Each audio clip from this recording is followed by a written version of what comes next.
This episode of The Clear Out was recorded on the 11th of July 2023 at home in Wicklow. And it is an episode largely dedicated to what I consider the conundrum of Richard Gere, an actor who I've always found kind of off-putting, almost repellent, and yet completely fascinating at the same time. So there is a tension there. And I look at Gere through quite a few of his movies get a mention. I focus on a couple in particular, and I focus on the very particular thing he was as a young, hot Hollywood actor, and how he leaned into his physicality and his sexuality so intently, and the results of that. I also focus on a single line of criticism aimed at Richard Gere in his performance in Pretty Woman. And that line of criticism comes from the great film writer and critic David Thomson. I spend a bit of time on that. And that one line of criticism leads me to a couple of poems. And it's a strange segue, not completely unconnected, but I finish today's episode with a recitation of one of the worst poems ever written. And it's not one of mine. I also cite an article from 1990, a profile of Richard Gere, and in the episode I mistakenly cite it as being from Variety when in fact it was from Vanity Fair. So I just wanted to clarify that at the outset. And there's a brilliant little insight expressed in that profile by an ex-girlfriend of Richard Gere's, which I thought was fascinating. So that's it. That's what's coming up. So if you like Richard Gere, if you're interested in Richard Gere, if you have my kind of conflicted relationship to Richard Gere, the actor, the performer, the sex symbol, I think you'll enjoy this episode. So get ready to ride the Gere-Stick with me.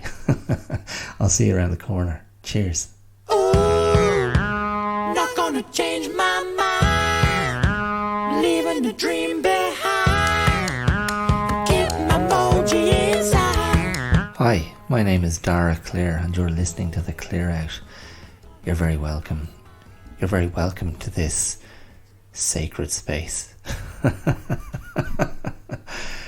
Now, that's a very grandiose way to start this episode. Is it sacred? Who decides what is sacred? Anyway, regardless, you are welcome to this space in time, where you have decided to pass a moment or two. And once again, it is a free form, organic exploration of something. And this week's something, I'm not entirely sure what it is. All I know at this point of departure is that I want to spend some time talking about Richard Gere. I may refer to Paul Newman. I may even refer to Brad Pitt. Maybe Matthew McConaughey. Maybe other beautiful men. Beautiful male actors. But I'm not sure. And I will refer to a great line of criticism regarding one of Richard Gere's most famous performances, and that's led me somewhere else. So there might be some unexpected poetry, not my own, but some other unexpected poetry to share. So yes, and also I'm recording this quite late at night, and I'm tired. Now that type of tiredness can be a good thing because it sort of drops you down into yourself. Do you know that kind of tiredness where your energy is just sitting in a very deep place, but it's good. It's good. And I've made a choice. And the choice is to sit down and record this. And I was delayed. By some technical nonsense. Some technological nonsense. Just my computer wasn't behaving. Something I find extremely frustrating. So the fact that I can sit here now and speak in an apparently very relaxed, very chilled out tone of voice is quite the achievement. Because I was quite frustrated mere moments ago. Anyway, here I am. I'm going to try and keep this episode comparatively short. And if you haven't been here before, the point of comparison is the other episodes. Episodes generally roll to about 75 or 80 or 85 minutes sometimes. I think this week's episode will come in under an hour. And the simple, very selfish reason is that I need to go to bed. So do you still feel special? Do you still feel like I'm putting a lot of effort into this? Do you still feel like I'm prioritizing the production of my best work, my best weekly effort in this somewhat maligned format? Yes, I did just say that.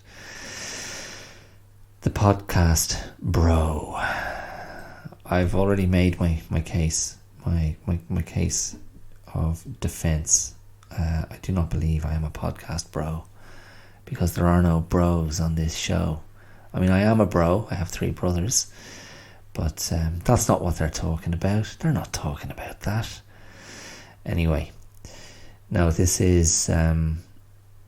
I flatter myself, but I believe that this ongoing weekly enterprise, this weekly endeavour, this independent piece of output, I believe it's a bit of an outlier, because I'm not sure who else is doing this. Certainly not some anonymous, pretentious buffoon like myself in a beautiful corner of rural Ireland. I'm not sure if anybody else is doing this with such delusion, commitment, self-deprecation, self-loathing. Oh yes, it's been one of those weeks. I had an assault of the mind and soul, self-inflicted. Well, I'm not sure if that's fair, is it? I mean, self-inflicted suggests a certain amount of agency. I refer to an intense bout of something akin to depression, but fierier than that. I think it's a temporary loss of faith. So in that regard, I might be comparing myself to a spiritual person. That's probably not unreasonable. I don't want to say a man of the cloth, but a spiritual person nonetheless. The spiritual quest continues. It's a part of the everyday leaning, the everyday urge, a huge part of the internal space, the internal whirrings of my mind are caught up with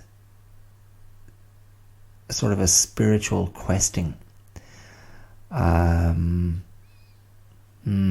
I told you, I did say pretentious. But in that regard, I think that's sort of the ascetic person who removes themselves from everyday pleasures and removes themselves from society, tries to remove themselves from the distraction of life, the distraction of the material, and applies oneself like a blade to a whetstone, a metaphysical exercise, an exploration, or an incessant leaning into the attempt to understand life. Wordy, verging on verbose. I'm not sure that's what you need. And I'm going to give you a couple of other things you don't need in this episode. I did write that down in a journal, in a diary, some years ago. I'd scrolled out some verses, some attempt at poetic expression, and I can't remember how I phrased it. I was sort of poking fun at myself. I think it was a sort of a rhetorical question. What is bad poetry the answer to? And then I think I wrote the question, what does nobody want? Bad poetry.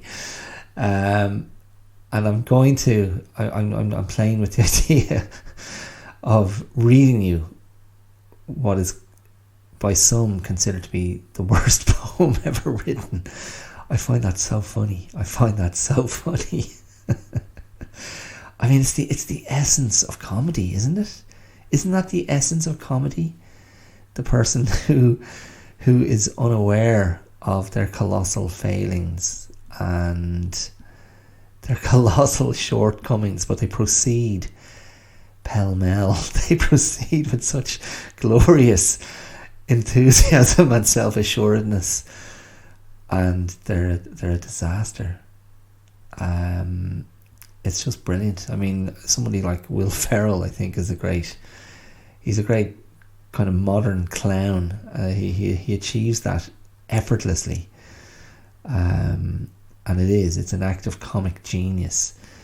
But the poem I intend to read, that was not someone who was laughing at themselves. It was just awful stuff. Anyway, I do find that very funny. So that could be part of your listening pleasure in this episode. So brace yourself. Brace your sensitive soul if you're someone who cannot tolerate bad poetry, bad art. It's coming. I mean, I do argue that this podcast is art making of a kind. It's expression, it's artistic expression, it's personal expression, and it's organic. And in the organic nature of it is a type of artistic endeavour, and hopefully it's more than mere rambling, more than mere self-indulgence. But as always, I leave that to you to decide.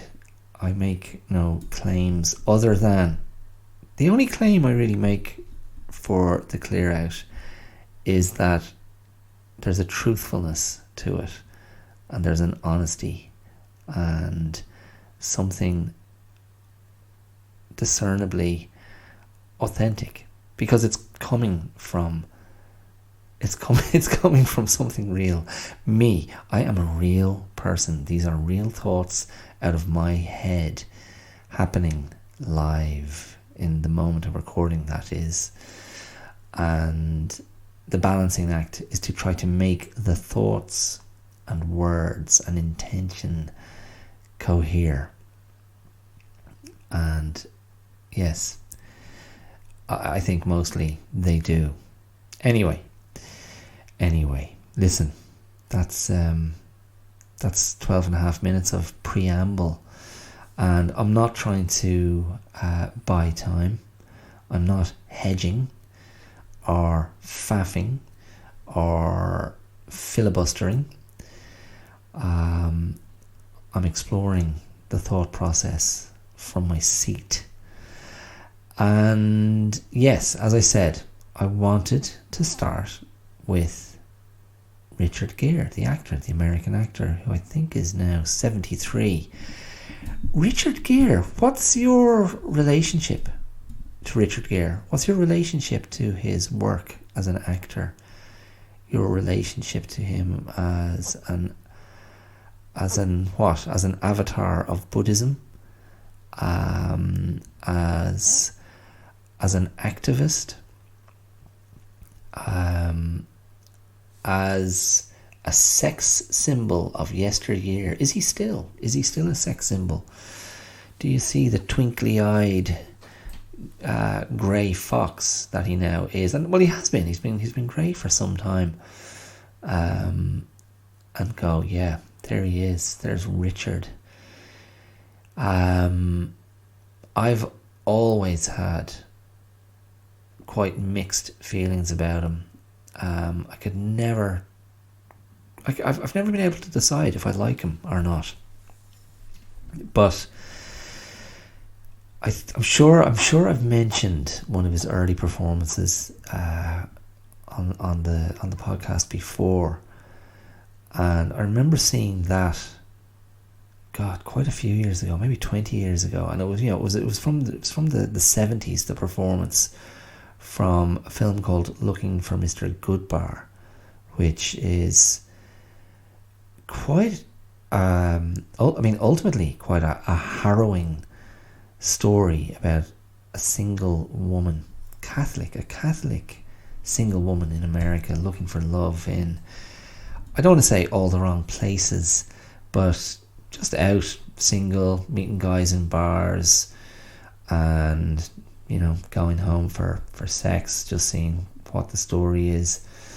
And that woman was played by Diane Keaton, and probably one of my favourite Diane Keaton performances. I don't always love Diane Keaton. I find her a bit shticky, although I know she's beloved by many, and particularly in that sort of Annie Hall kooky mode.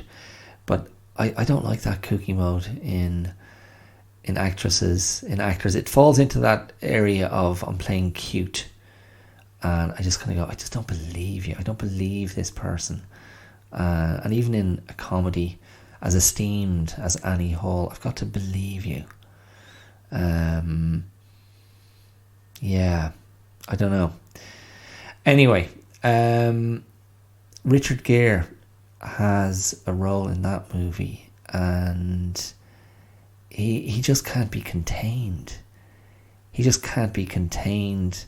He's jumping around the apartment and swinging off. I don't know what he finds to swing off, but he does.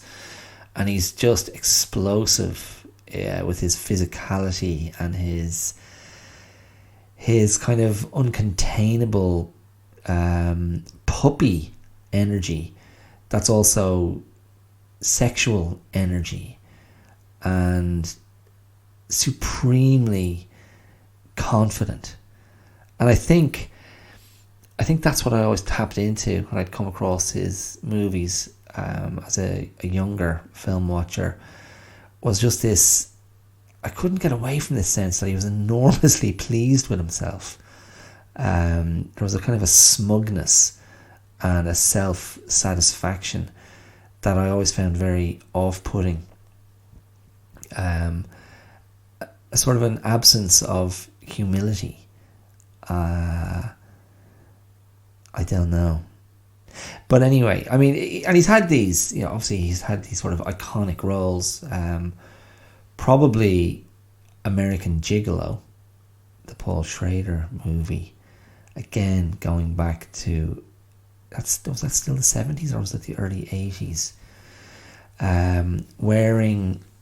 Isn't he wearing Armani in that? And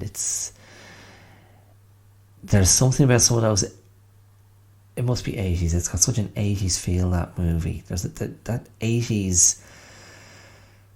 What was it? What was the 80s aesthetic? Now, I'm not talking about the physical, the fashion aesthetic, because that's easy to recall. The shoulder pads and the sharp lines. But there was a sort of a sensibility of cool that was very very emotionless and very icy and aloof. A very particular hauteur, I suppose. Epitomised maybe almost to the point of ridiculousness by Michelle Pfeiffer in Brian De Palma's Scarface, when she's playing, is it Elvira? Is that her name? Elvira? Who's the kind of the Moll of Robert Loggia's kind of gangster head, who is ultimately kind of supplanted by Pacino's Scarface. Tony Montana, the sort of psychopathic Cuban renegade who just intends to, have it all. And Michelle Pfeiffer is very much in his sights, and she's just the ice queen. But Richard Gere in American Gigolo is also trying to convey that aloofness, sort of an emotional austerity, which he does as Julian, the gigolo in LA. It's such a classic kind of LA movie as well as anything else. But he has in that as well, obviously, because of the nature of the story, he's meant to be this encapsulation of male beauty and sexuality, and that seemed to be his bag so much of the time. But what came along after American Gigolo was An Officer and a Gentleman. And again, I haven't gone back and memorized his filmography, so it may not have been directly afterwards, but it was, again, I think, I know for many people, An Officer and a Gentleman is, one of the definitive 80s, kind of romantic dramas, and he's the little lost boy who enlists in the army and is subjected to a reign of terror and intimidation by Lou Gossett Jr.'s drill sergeant, and he kind of eventually makes a man of him. And on his kind of travels, when he's off duty, he falls in with Deborah Winger, the factory worker, the conveyor belt factory line worker. And of course, it's that memorable scene at the end of the movie where he goes to the factory in his whites and carries her out of there, like he's carrying her over the threshold to take her away to a life of wedded bliss, to the strains of Love Lifts Us Up Where We Belong. Is that right? I think I've only ever seen that movie once, and I feel like I remember the Mad magazine spoof of it more than anything else, which featured Lou Gossett Jr. getting an almighty kick between the legs. And I think I also remember from that Mad magazine tribute was just Richard Gere's ridiculous lips, drawn that way in Mad. And again, probably sending up his beauty. But yeah, again, I think the only other two movies I remember seeing him in, I remember watching Days of Heaven, Terrence Malick's movie, which was an early, bigger role for Gere. And is it Brooke Adams is the actress playing with him in that? This sort of Depression era drama played out across these kind of Midwestern farms where migrant workers were, moving just to, to survive. And that movie is probably most memorable for the beautiful photography of Terrence Malick. And if he was he the cinematographer as well as the director? That might be a slip up there. But there was Richard Gere and Brooke Adams, and then there was the young character. There was a young girl who's part of their little group, their little trio, and we're sort of seeing the story play out through her eyes. And was her name Linda Gantz? Is that it? I might be wrong. I might not have that right. But ultimately, of course, they land on the farm, the property of the sort of the taciturn Sam Shepard, who becomes besotted with Brooke Adams, and they end up marrying. But she and Gere hatch a plot to basically rob him and run away, and it ends in tragedy. Sorry if you haven't seen Days of Heaven, you should go and check it out. Not to be confused with Days of Thunder. The 1990 romantic drama with Nicole Kidman and Tom Cruise, Robert Duvall and Michael Rooker, if I recall correctly. Cole Trickle, wasn't that Tom Cruise's name in that? He's a race car driver on the edge, and maybe that was where he and Nicole met, and the rest is history. But yeah, if I had to choose to rewatch one of those, I did like Robert Duvall's performance in that movie. I was a big Robert Duvall fan at that time of my life. I think I'd go for Days of Heaven. Okay, Days of Heaven, fantastic. And Richard Gere, he wasn't in Days of Heaven. He wasn't doing the I'm too sexy for my shirt stuff, which became a sort of a hallmark of his 80s output.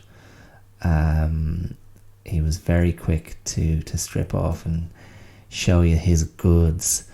But yeah, Days of Heaven, that was one of the movies I remember seeing. And then 1991 or 1990? When was Pretty Woman? I think Pretty Woman's 1990. I remember seeing Pretty Woman, and again just kind of going, do I like this guy? I'm really not sure. But again, Pretty Woman, a movie I've probably only seen once, but feel like I know it very well, just because it's occupied such a space in pop culture, and part of the unstoppable ascent of Julia Roberts to the top of the Hollywood tree. And again, Julia Roberts, someone I was always a little bit indifferent to. I was never really fully seduced by her charms, and I know that's sacrilege in some corners. There was something about her enormous mouth and her enormous smile and all those teeth. I think I was scared of them. I thought she might come off the screen and eat me and devour me. If I got too close to those gnashers, that I would be no more. And that enormous hair. I don't know. I was always, quite, is agnostic to Ponce a word? I suppose, though. Fundamentally a little bit unconvinced. I did like her in Erin Brockovich at the time. But I don't know. There was something around the time of Notting Hill where she was basically playing a version of herself, and it all got very self-referential. I just don't find that stuff interesting. I don't find it interesting. I don't find it clever. I find it irritating. And it's like, is that it? Can we not actually just give her a character that's a bit more interesting? Or you're inviting us in this very meta way to feel sorry for Julia Roberts and her enormous success and her enormous mouth? I don't know. Although I'm aware that she's received critical acclaim in recent years for some other things that she's done, and I haven't seen them, so maybe I'll check those out and I can report back. But in any case, Pretty Woman, was she a very unlikely prostitute? And let's remind ourselves, just, you know, for the boffins in the room, I mean, Pretty Woman was meant to be a version of Pygmalion, a version of My Fair Lady, the girl plucked from the gutter and taught how to behave in higher society and learning how to be a lady. I mean, it's a very patronising arc, one way or another. But I am a huge fan of My Fair Lady, I have to say. Very charmed by Audrey Hepburn's performance in that. It works, doesn't it? Doesn't it work? Do you disagree? In a way that I wasn't necessarily charmed by Julia Roberts. And anyway, Richard Gere. So I'm going to come back to Pretty Woman in a moment, but there was another movie he made around that time which I loved, and I didn't see it in the cinema. I remember seeing it on video. And again, it's an early 90s movie directed by Mike Figgis and starring Richard Gere and Nancy Travis and Andy Garcia. Really, Andy Garcia at the peak the peak of his Latin hotness, his emotional, fiery, hurtful hotness. Andy Garcia, God, he had a moment, didn't he? Brilliant in The Untouchables, and then brilliant again in this movie, Internal Affairs, as the Internal Affairs cop who is investigating Richard Gere's dirty cop, and Richard Gere is just running rings around him and driving him demented and convincing Andy Garcia that he's seduced his wife. And Richard Gere, brilliant. If that's it, if I had to choose a single Richard Gere performance from his now quite substantial career, that's the one I'd take. He is brilliant. He is such a nasty piece of work. So instead of us being invited to go, hey, here's this smug, delighted with himself guy, let's, but he's a good guy, even though he's just preening his way through every role. They just flipped it and went, let's make him a kind of a monster, a vicious, nasty, sadistic, venal monster. And he was absolutely brilliant. That is a movie you need to see if you haven't seen it. Internal Affairs. Go and check it out, and you will enjoy those performances. And I've just gone blank on the actress's name. She played Roseanne's sister in Roseanne Barr's long-running sitcom. Is it Laurie Metcalf? I think it is. She plays Andy Garcia's partner in that movie, and she's good as well. She was also very good in Lady Bird, wasn't she? Saoirse Ronan's mother in that lovely Greta Gerwig movie. I continue to be a Greta Gerwig fan. I haven't seen Barbie yet. Is it out yet? I don't like the look of it. And I know, surprise, surprise, Barbie is perhaps not for a 49-year-old straight white man in Ireland. But Greta Gerwig has done so well. Her movies as a director have been so good. I thought, is she going to do something really cool with this? It just, I don't know, it looks like a one joke movie, all very knowing and wink wink, and I just don't, again, the self-referential thing, it's not my bag. I just think it's a very egregious form of Hollywood comedy.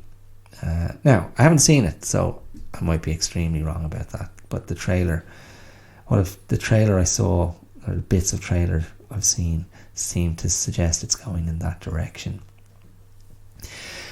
Anyway, Richard Gere. Okay, so the thing that I found myself resisting, I think, was best summed up by the film critic David Thomson. You've heard me talk about my admiration for David Thomson before on this podcast. David Thomson, English, but a film critic who writes for... Who does he write for? Does he write for the London Review of Books? Does he write for one of the American publications? I'm not sure. He did write for The Observer, I think, for many years. Again, my references are all over the shop. Doesn't matter. He's a highly prolific author of film criticism, and he's always banging out books, and he has great books on, you know, the history of cinema, books on directing, books on great directors, books on great performers. And one of my favourite books of his, though, if you don't want to go hard into his criticism, which is quite cerebral but always brilliantly written, and a critic who is absolutely sure of his own point of view, which really helps. That sounds very obvious, but you'd be surprised. But he has a great book that's simply called Have You Seen? Have You Seen? And it's a book of, I think, 1,000 movie reviews. Now, they're not movie reviews that were published, so it's not like taking his work and putting it into a book. It's a book where he writes 1,000 one-page synopses and reviews of movies from the history of cinema. Now, I don't know if there's an updated edition, but I had a copy which I gave to a friend in Melbourne when I left Australia, because she's a former actress and movie fan, particularly classic Hollywood stuff. And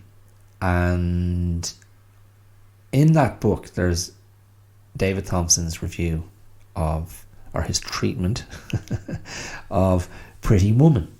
And he has this one line in that book. Now, I'm paraphrasing, but basically, this is pretty close to what he wrote, I'm sure. It's very accurate. He said, "There's Richard Gere, a pasha tolerating his own pleasure." That is an extraordinarily brilliant and perceptive one sentence criticism of Richard Gere's acting persona. A pasha tolerating his own pleasure. I just thought, oh my God, that's it. That is it. It's a very sophisticated line of criticism and character assassination.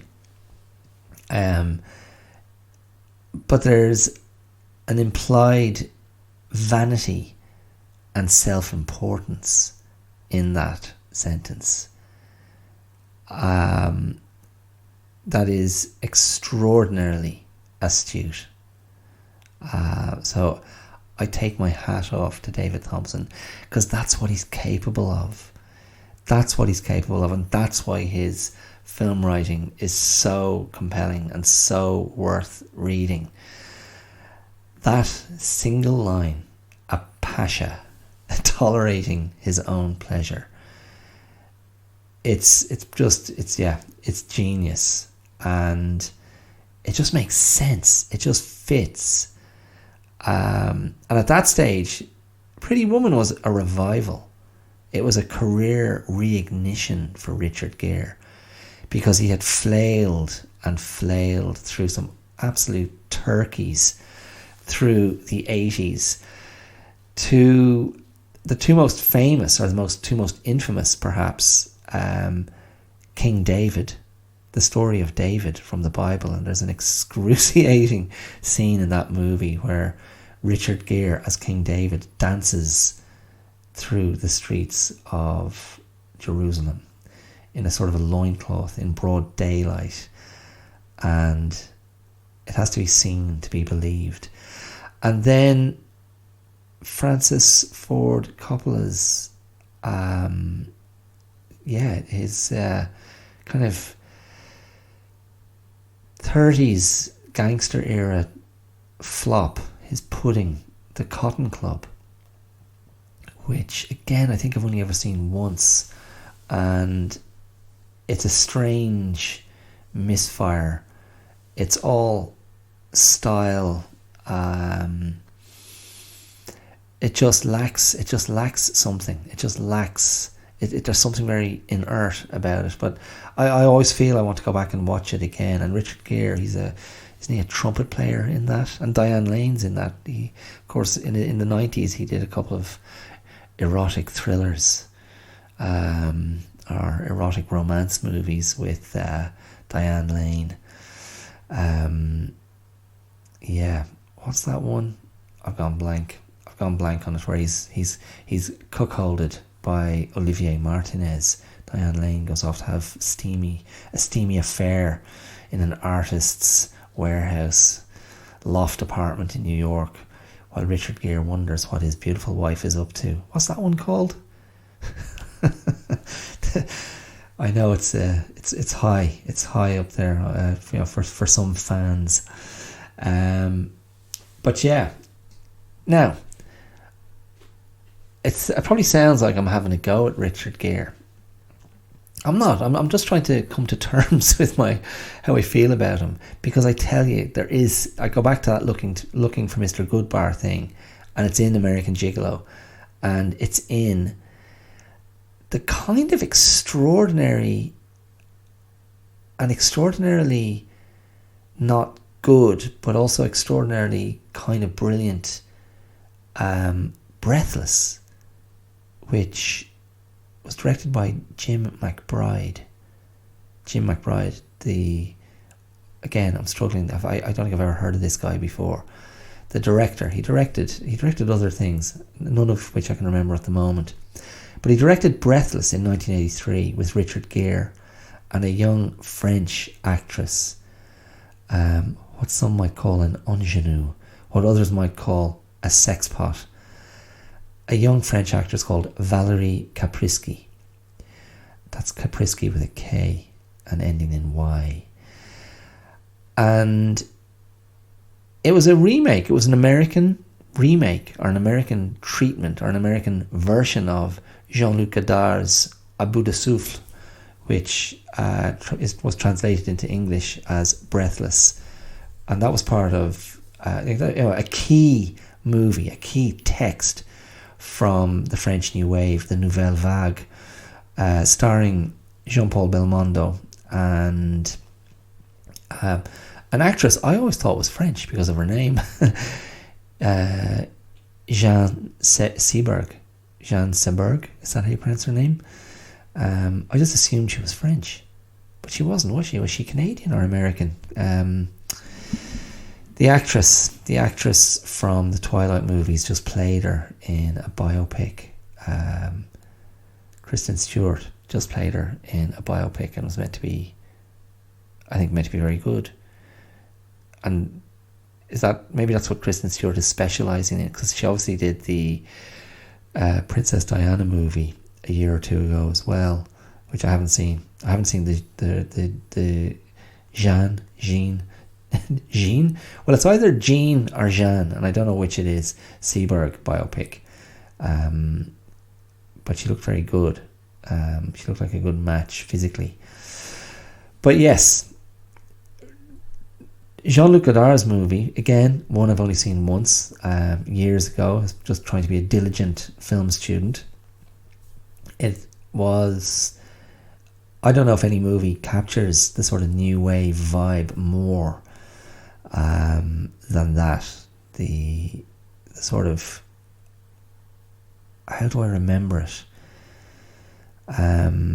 Again, it feels a bit meta, it feels a bit knowing, it feels a bit fourth wall breaking, choppy, deliberately kind of bringing your attention to the artifice of filmmaking, and just featuring two very cool characters at the heart of it. A gangster who accidentally kills a cop and then steals a car and gets a girl and goes on the run. And the American version of it, it just has, again, this kind of mad performance from Richard Gere, bouncing off the screen, jumping off the screen, looking like, I don't know, like an erection in a disco tuxedo.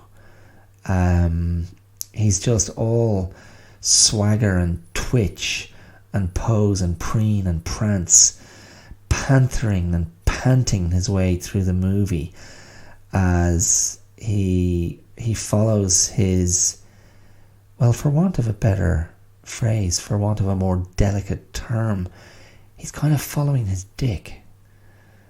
Forgive me if that's offensive, but he's following his Johnson, in kind of lustful pursuit of this French student, a French woman who is like an architecture student, and he kind of hounds her and harasses her. And when we first meet her in the movie, they've already had some night or some nights of passion. And then he disappeared. He was in Vegas, and then he comes and finds her, and he's on the run again for an accidental shooting of a cop. And that's his thing. He steals these classic cars and gets further down the road, and he's trying to get to San Francisco to, make a score or pick up on some money he's owed. And this is kind of like the thin plot that just allows him to kind of pursue this girl and convince her to travel with him. And I don't know if it was a language issue because she's speaking English, but she's certainly physically very beautiful, and they do have, I guess, for the times, a very explicit sex scene. And again, you've just got Gere kind of, grinning and hunking his way through everything. And yet, as kind of, the word I want to use is gammy, which is a nice Irish word that means crap or not cool, as many moments of the movie are. It has an unmistakable momentum. And that momentum is largely tethered to Gere's performance. And there are some sequences, two in particular. His first extended driving sequence, which seems to take place under a blood-red sky as he listens to Jerry Lee Lewis. And he's got a sort of a rockabilly retro look, and he's clearly enthralled to the kind of rock and roll rebel aesthetic, as would have been personified by some of those early rock and roll guys. But that driving scene, again, kind of stylized, clearly taking place against a backdrop, a screen. But the blood red thing is just visually really striking. And later in the movie, there's a great sequence that takes place behind a cinema screen as Gere and Kaprisky are hiding out from the cops, and again they fall into a sex scene, but it's played out against this this noir sort of pulpy movie called, is it called Guns for All, or it's got guns in the title. Not a movie I've seen, but a movie that's very highly regarded by film critics, and I hope I remember what it was called. Gun Crazy, that's it, 1950. A nasty little noir, apparently, and my stupid phone doesn't want to load the information I need.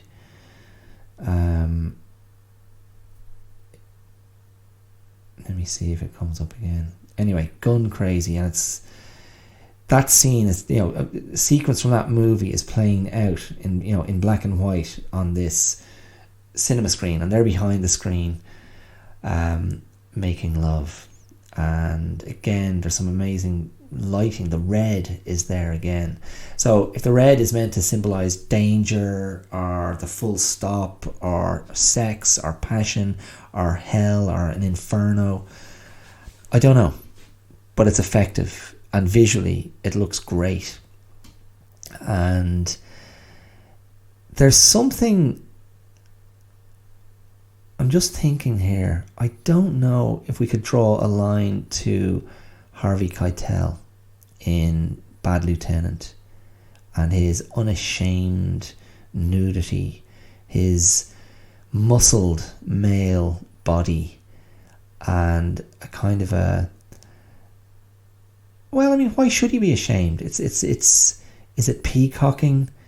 Is it just a confidence? It's a very particular thing, because of course you don't see a disproportionate amount of male nudity in American movies. There's something, it's almost a taboo, and certainly to show the erection is taboo. But full frontal male nudity is a rare thing in Hollywood movies, in American movies. But Richard Gere was always ready, it seemed, to strip off, as he did in American Gigolo, as he does in Breathless. And that was part of the kind of the joke around Richard Gere and his career, particularly in his younger days. But he's, he there's an interview you can find from 1990 in Variety, and he talks about his comfort with nudity and his comfort with the more European cinema aesthetic, the more relaxed attitude to sexuality and the naked body on screen. That interview is worth reading.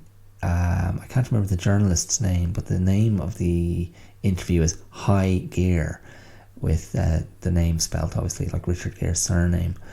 And there's a great quote from that which I thought I'd share with you, just staying in this kind of, and this isn't criticism, this was a quote from one of his ex-girlfriends, because she was commenting on his dedication to Buddhism. Now remember, at that stage in 1990 he would have been 41, so he was growing up, and yet there's still something that comes across in the article that,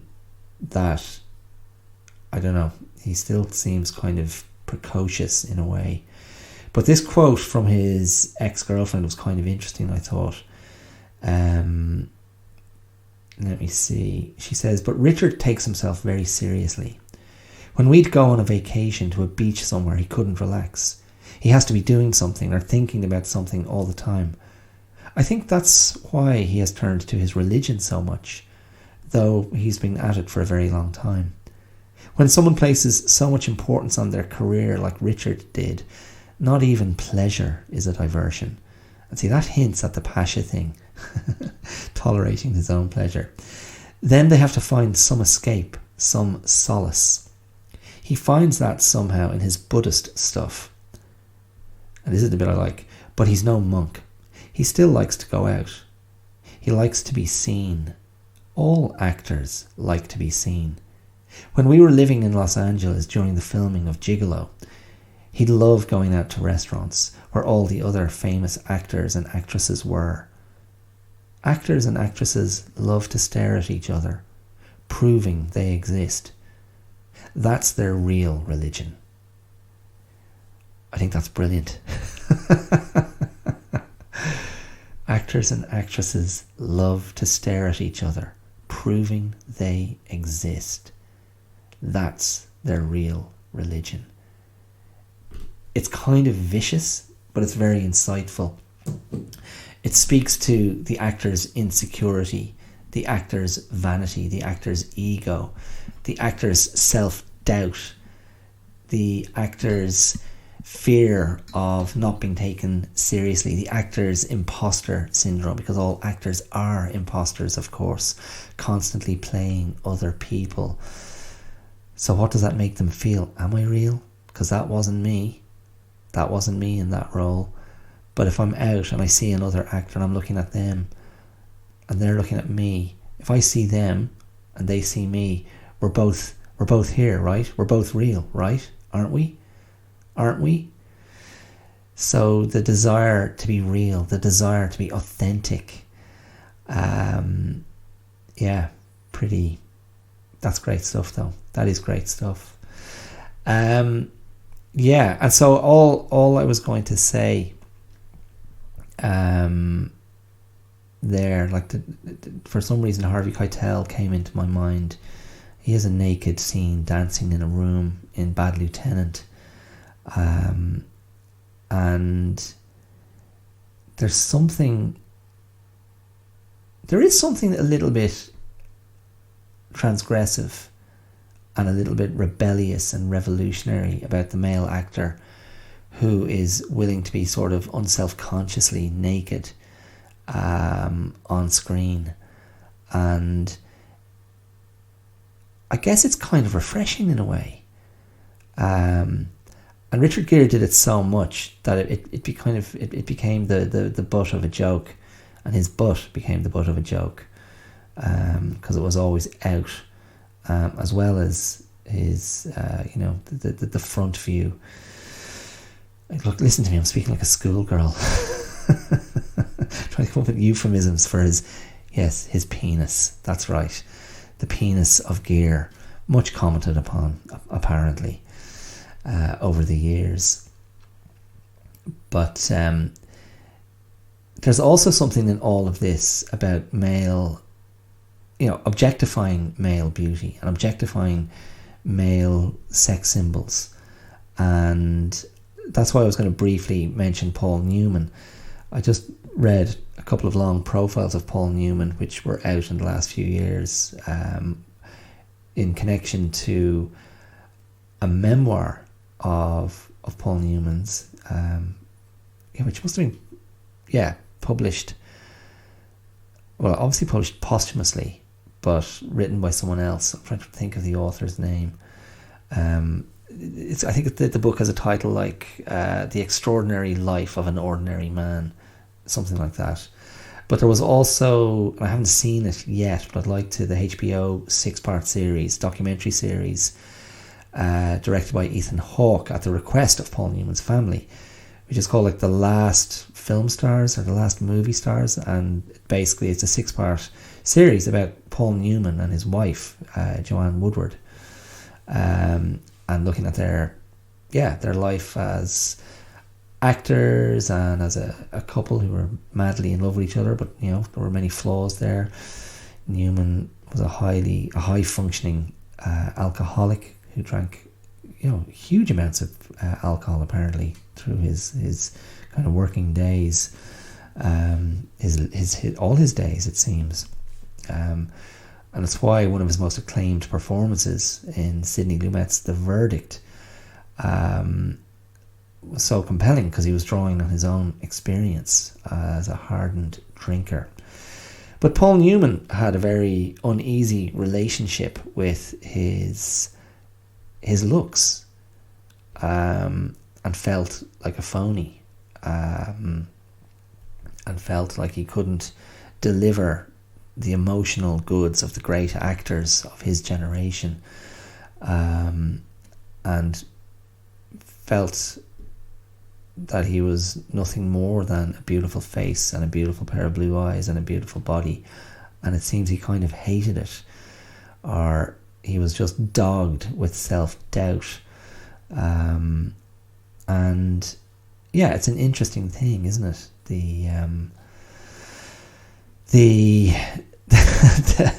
The burden of beauty. Like, can you be taken seriously if you're so beautiful that that's all people can see?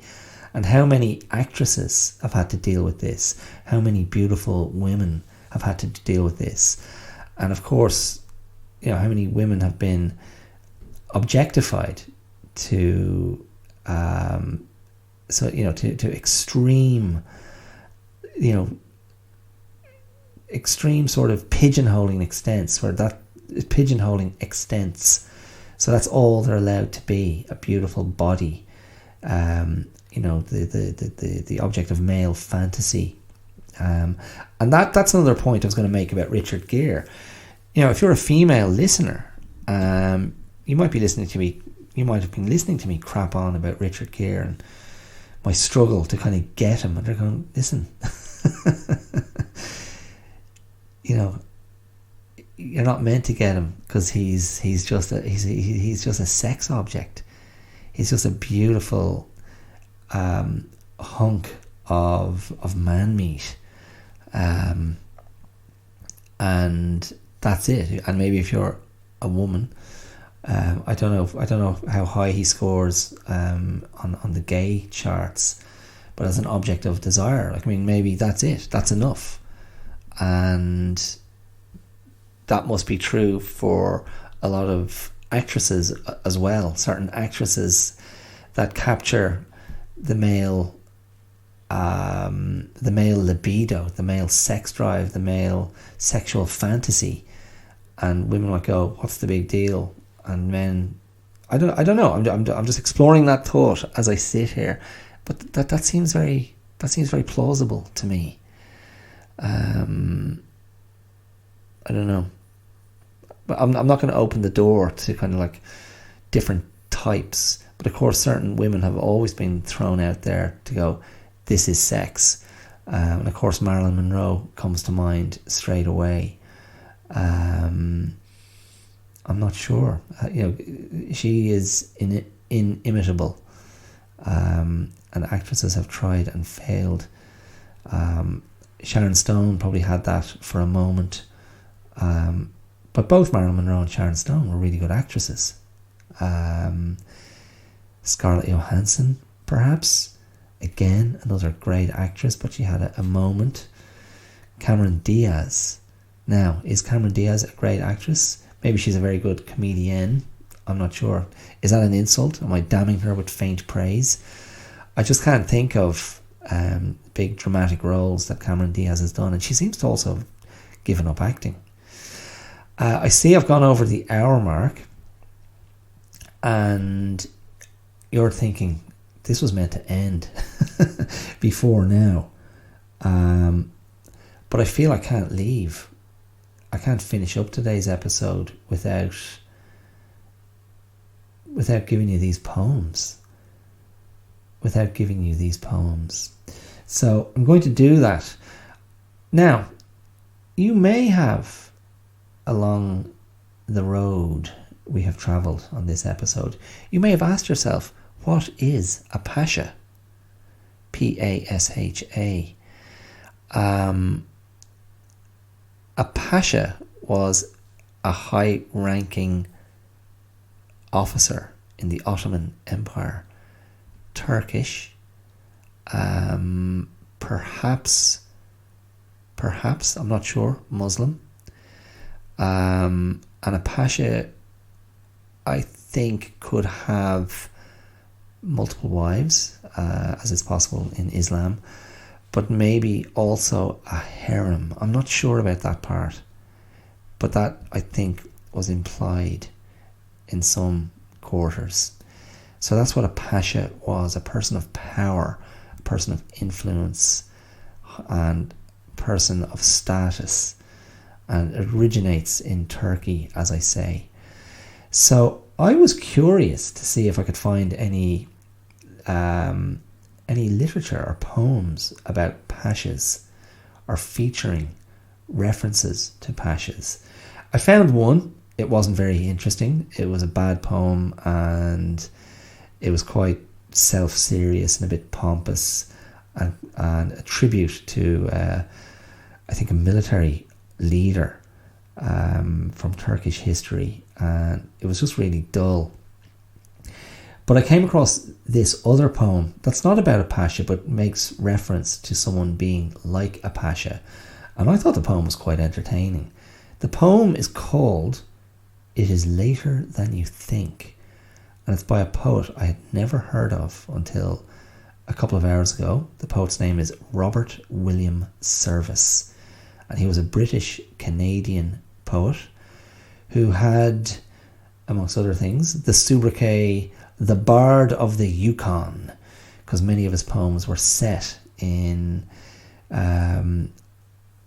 the amazing landscapes of rural Canada. So this is one of his poems, as I said, called "It Is Later Than You Think." I'm going to read you the whole thing, and you can see what you think of it. Lone amid the cafe's cheer, sad of heart am I tonight. Dolefully I drink my beer, but no single line I write. There's the wretched rent to pay, yet I glower at pen and ink. Oh, inspire me, muse, I pray, it is later than you think. Hello, there's a pregnant phrase. Bravo, let me write it down, hold it with a hopeful gaze, gauge it with a fretful frown, tune it to my lyric lyre. Ah, upon starvation's brink, how the words are dark and dire, it is later than you think. Weigh them well. Behold yon band, students drinking by the door, madly merry, bock in hand, saucers stacked to mark their score. Get you gone, you jolly scamps, let your parting glasses clink. Seek your long neglected lamps, it is later than you think. Look again, yon dainty blonde, all allure and golden grace, oh so willing to respond should you turn a smiling face. Play your part, poor pretty doll, feast and frolic, pose and prink. There's the morgue to end it all, and it's later than you think. Yon's a playwright, mark his face, puffed and purple, tense and tired. Pasha-like he holds his place, hated, envied and admired. How you gobble life, my friend, wine and woman soft and pink. Well, each tether has its end. Sir, it's later than you think. See yon living scarecrow pass, with a wild and wolfish stare at each empty absinthe glass, as if he saw heaven there. Poor damned wretch, to end your pain, there is still the greater drink. Yonder waits the sanguine Seine, it is later than you think. Lastly, you who read, aye, you, who this very line may scan, think of all you planned to do. Have you done the best you can? See, the tavern lights are low, black's the night, and how you shrink. God, and is it time to go? Ah, the clock is always slow. It is later than you think. Sadly, later than you think. Far, far later than you think. What do you think of that? Robert William Service. I kind of like it, but it's kind of, I want to use the word sophomoric. It feels like a scowling judgy student sitting in the corner, assured of his superiority, and doing these little sneery sketches of the people he sees in the bar around him.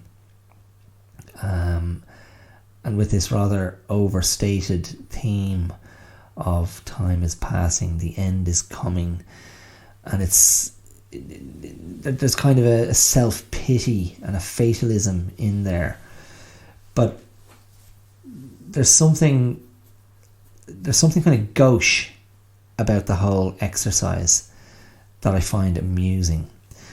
And when I was reading up a little bit about Robert W. Service, it seems in more literary circles his work was considered doggerel. Again, just so insulting, but it immediately, I kind of warmed to him even more, because he just had these sort of boy's own adventurous kind of ballads that he wrote, and he was considered a sub-Kipling. And I'm no great fan of Kipling. He seemed to me, and it's not that I'm particularly well read about Kipling, it's more the kind of colonial lens that he seemed to epitomise.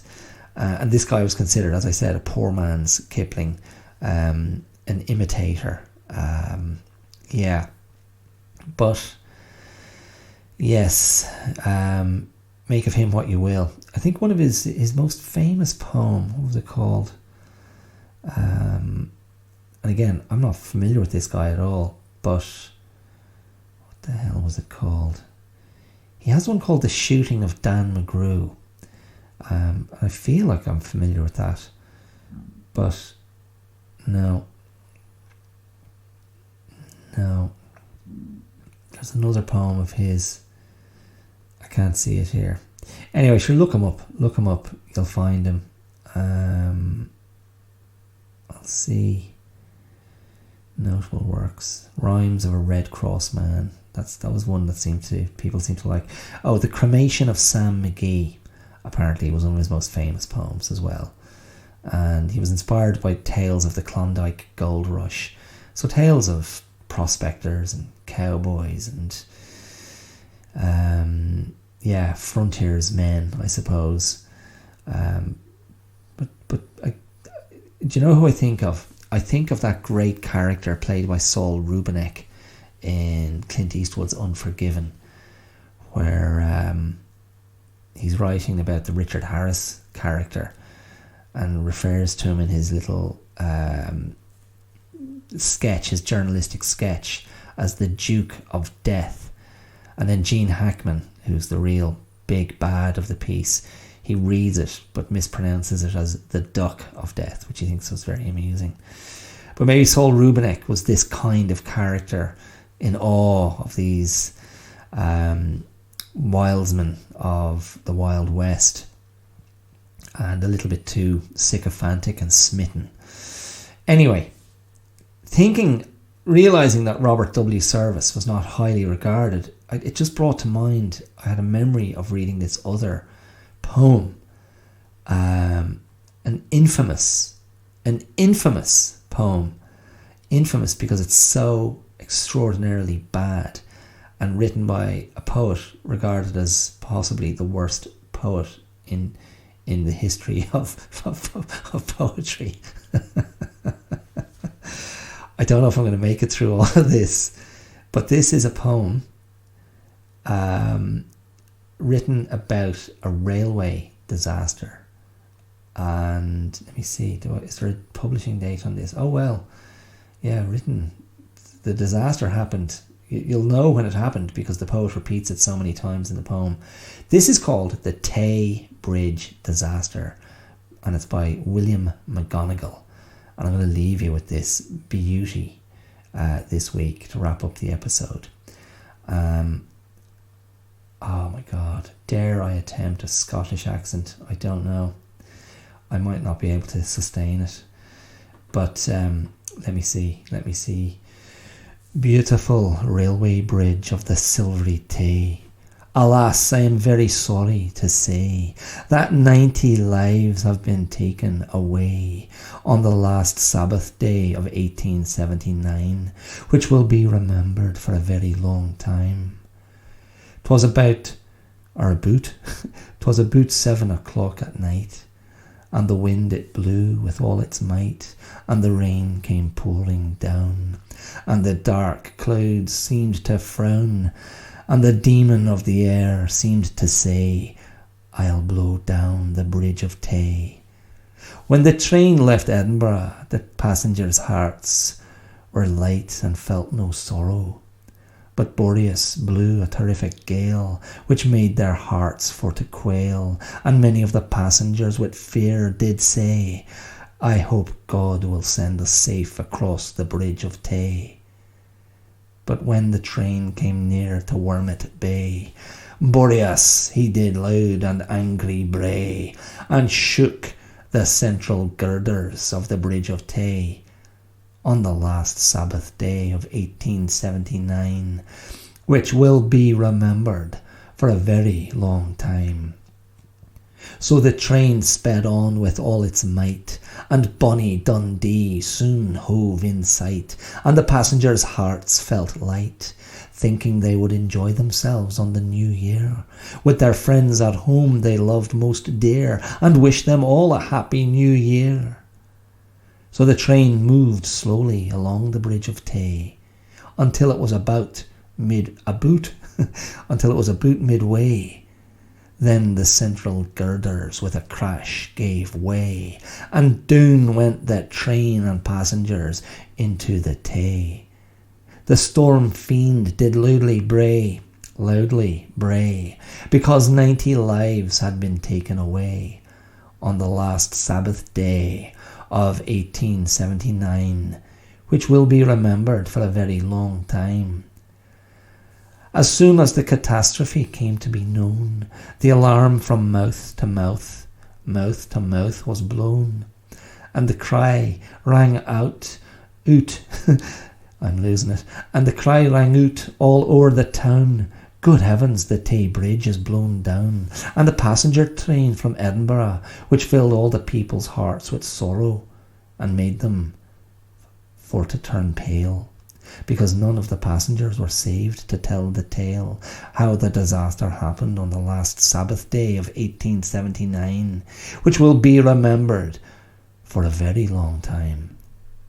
It must have been an awful sight to witness in the dusky moonlight, while the storm fiend did laugh and angry did bray along the railway bridge of the silvery Tay. Oh, ill-fated bridge of the silvery Tay, I must now conclude my lay, by telling the world fearlessly, without the least dismay, that your central girders would not have given way. At least many sensible men do say, had they been supported on each side with buttresses. At least many sensible men confesses, for the stronger we our houses do build, the less chance we have of being killed. Holy hell. Now, I have to apologise first and foremost for my dubious Scottish accent. I didn't really test it out. But that is an extraordinarily awful poem. Oh my goodness. Oh my goodness. I hope my accent didn't distract you from the awfulness of the poem. Maybe the awfulness of my accent was a good match. That is extraordinarily bad, hilariously bad. You need to go and find it. The Tay, that's Tay, the Tay Bridge disaster. It is wonderfully horrendous. Go find it and read it. Okay, listen. That's a strange line, isn't it? To get from Richard Gere's unburgeoned sexiness, Richard Gere tolerating his own pleasure like a pasha, that brought me to the other poem, that brought me to this poem, that brings me to the end of this week's episode of The Clear Out. I hope you've enjoyed what you heard. I hope you found it diverting, interesting, amusing, perplexing, whatever. I'll be back next week with something else, something completely different, I expect. I've been Dara Clear. This has been The Clear Out, and those have been my thoughts on Richard Gere and a couple of dodgy poems. Throw me some love on social media. You'll find those links there wherever you're listening. If you want to support this independent podcast, you can do so using the Patreon link. That's patreon.com/theclearout. I'd welcome whatever you can contribute. I would consider it an endorsement, just as I do any positive comments or recommendations of the podcast you can make. That's it. I'm done. Until next time. Thank you so much for listening. It has been my pleasure, even if it hasn't been yours. And that was nowhere near a shorter episode, but it flowed for me. Okay, take it easy. I'll talk to you soon, and please, as always, mind yourselves and keep your clothes on if you want to, but don't if there's an opportunity. I know Richard Gere would feel that way. Okay, take it easy. Talk to you soon. See ya. Bye.